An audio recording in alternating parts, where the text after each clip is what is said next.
Role હું માલપુર ગામનો માજી ડેપ્યુટી સરપંચ પ્રકાશકુમાર નટવરલાલ સોની.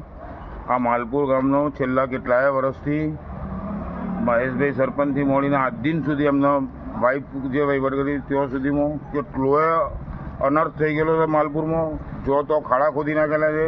ભૂતકાળની અંદર માલપુરમાં 16 થી 19 લાખનો ભંગાર બી જૂનો ભંગાર જે વર્ષો જૂનો 50-60 વર્ષ જૂનો ભંગાર પણ વેચી માર્યો છે. એ ભંગાર માટે મેં અરજી કરેલી. એ અરજીના અનુસંધાનમાં મારી પાસે 5 લાખ રૂપિયા લઈને આવ્યા હતા. મેં 5 લાખ આપ્યા, લીધા નહીં. ના લેવા છતાં એમને બ્રહ્મભટ્ટ PSIના પૈસા આપી મારા ઘેર દારૂ મૂકી રેડ પડાવડાવી અને 7 દિવસ હું જેલમાં જઈને આવેલો છું.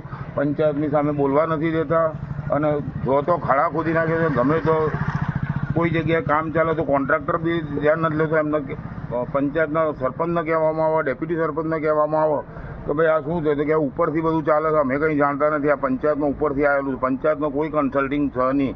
તો ખરેખર આ માલપુરમાં શું ચાલી રહ્યું છે એ કશી ખબર પડતી નથી. હમણાં બી 2 દિવસ પહેલાં બી વોટ્સઅપ ઉપર આવેલું છે કે 85 લાખ રૂપિયાનો જે ઓક્ટ્રોયની જે ગ્રાન્ટ આવેલી છે એમાંથી LED બલ્બ 50 લાખના ભાઈ LED બલ્બ પ્લસ હા ડસ્ટબિન, કોઈના ડસ્ટબિન મળ્યા પણ નથી છતાં ડસ્ટબિનનું બિલ બનાવવામાં આવ્યું છે. આ રીતે ઘેર બેઠા ડેપ્યુટી સરપંચનો જે પિયુષભાઈ છે એમના ઘેર બેઠા વહીવટ થાય છે. અને ખરેખર માલપુરની તો દશા હું થવા બેઠી છે. ખોટા બોચકોમો થઈ છે, બારોબાર પૈસા લઈ લે છે. પૈસા લઈને જ બહુ કામ ચાલે છે. કોઈ ગામના નાગરિકનું સાંભળવામાં આવતું નથી. તો ખરેખર આ બાબતે યોગ્ય થાય એવી મારી નમ્ર વિનંતી છે. અને આપના માધ્યમથી કહું છું, ખરેખર આ સરકારમાં વાત પહોંચાડજો અને માલપુર માટે કંઈ યોગ્ય થાય એવું કરવા માટે આપ સર્વેને નમ્ર વિનંતી.